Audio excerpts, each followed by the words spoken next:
আসসালামু আলাইকুম। জরিপে উঠে এসেছে 2022 সালে ভারতে সবথেকে বেশি পর্যটক যায় আমেরিকা থেকে, তারপরেই বাংলাদেশের অবস্থান। পরিসংখ্যান বলছে 2023 সালে রেকর্ড সংখ্যক বাংলাদেশি ভারতে পা রেখেছেন। দিনে দিনে বাংলাদেশি পর্যটক ভারতে বেড়েই চলছিল।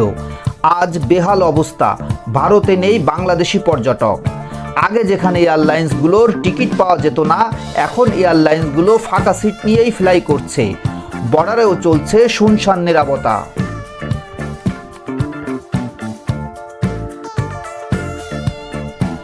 প্রায় 6 মাস যাবৎ বাংলাদেশি পর্যটকদের আনাগোনা কলকাতাতে নাই বললেই চলে। বাংলাদেশি পর্যটক যেতে না পারায় নিউ মার্কেট এলাকার ব্যবসা অনেকটা মুখ থুবড়ে পড়েছে। ব্যবসা কমেছে অর্ধেকেরও বেশি। ব্যবসায়িকদের দাবি, করোনা পরবর্তী সময়ে এত ভয়াবহ চিত্র তারা আগে কখনো দেখেনি। ভারত বাংলাদেশের ভিসা সীমিত করে দিয়েছে। এখন ট্যুরিস্ট ভিসার ফাইল জমা হয় না। কিছুদিন আগেও প্রতিদিন প্রায় 5,000-এর উপরে ভিসা ইস্যু করা হতো। এখন ইন্ডিয়া এম্বাসি ট্যুরিস্ট ভিসার জন্য কোনো পাসপোর্ট জমা নিচ্ছে না। যদিও টুকটাক মেডিকেল ভিসার জন্য জমা হচ্ছে, কিন্তু সবাইকে ভিসা দেওয়া হচ্ছে না। আর এ কারণেই ভাটা পড়েছে ইন্ডিয়াতে বাংলাদেশি পর্যটকদের।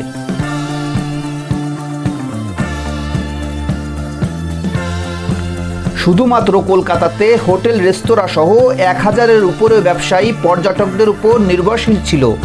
তাদের ব্যবসা ভাটা পড়েছে, দেখা দিয়েছে অর্থনৈতিক সংকট। চলুন জেনে নিই কি বলছেন ব্যবসায়ীরা। অনেক ডিফেক্ট পড়েছে, পুরো শেষ হয়ে গেছে। কত লেবার আসতো বিহার থেকে, বাঙাল থেকে, সব লেবারটা বসে গেছে। কি করে চলবে এটা তো আমরা মনে কাজ করছে না। আমরা বাংলাদেশি কাস্টমার উপরেই একটু নির্ভর আছি আমরা, তো ওই জন্য অনেক ইফেক্ট পড়েছে। কেন কি বাংলাদেশি খদ্দের একটা মার্কেটে নেই। আমরা অনেক বসে আছি, আপনি দেখছেন আজকে 2টার সময় হয়ে গেছে, কোনো গণি নেই, কোনো বাচ্চা নেই। অনেক পজিশন খারাপ আছে আমাদের প্রায় 1 মাস থেকে হোটেল বন্ধ আছে। ওখান থেকে গেস্ট আসছে না, ইন্ডিয়ান এমবাসি ভিসা দিচ্ছে না, অনেক সমস্যা আছে। আমাদের ব্যবসাটা অনেক বেশি ক্ষতিগ্রস্ত হচ্ছে, কারণ নিউ মার্কেটের ব্যবসা অনেকাংশেই আমাদের বাংলাদেশিদের উপর নির্ভর করে, টুরিস্টের উপর। কলকাতার ব্যবসায়ীদের মতে শুধুমাত্র বাংলাদেশের পর্যটকের জন্য ব্যবসা কমেছে 60 থেকে 70%। নিউ মার্কেট এলাকায় জামা কাপড়, ইলেকট্রনিক পণ্য থেকে শুরু করে খুচরা ব্যবসায়ীদের পণ্য সবাই বাংলাদেশি পর্যটকদের উপর নির্ভরশীল ছিল। বাংলাদেশি পর্যটকদের অভাবে এখন ব্যবসা হুমকির মুখে।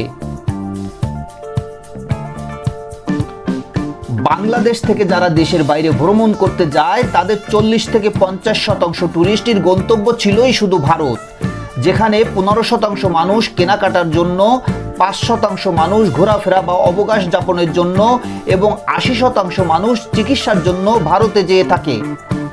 কলকাতার হোটেলগুলো ফাঁকা পড়ে থাকছে। যেখানে আগে 80% বুকিং থাকতো, সেখানে এখন মাত্র 25 থেকে 30% বুকিং থাকছে।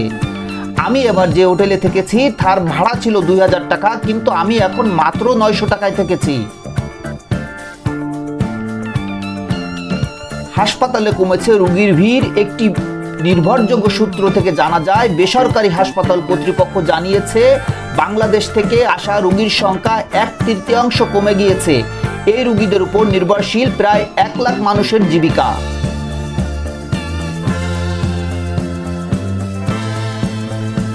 এই পরিস্থিতির অবসান কবে হবে বা আদৌ হবে কিনা সেটা জানা সময়ের ব্যাপার। ধন্যবাদ জানাচ্ছি আপনাকে ভিডিওটি দেখার জন্য। আপনার কোনো মতামত থাকলে কমেন্ট করে জানানোর জন্য অনুরোধ রাখছি। চ্যানেলে নতুন হলে সাবস্ক্রাইব করার জন্য রিকোয়েস্ট রাখছি। আমি আশা রাখছি পরবর্তী ভিডিওয়ে আপনার সঙ্গে আমার আবারও দেখা হবে। ভালো থাকবেন, সুস্থ থাকবেন। আল্লাহ হাফেজ।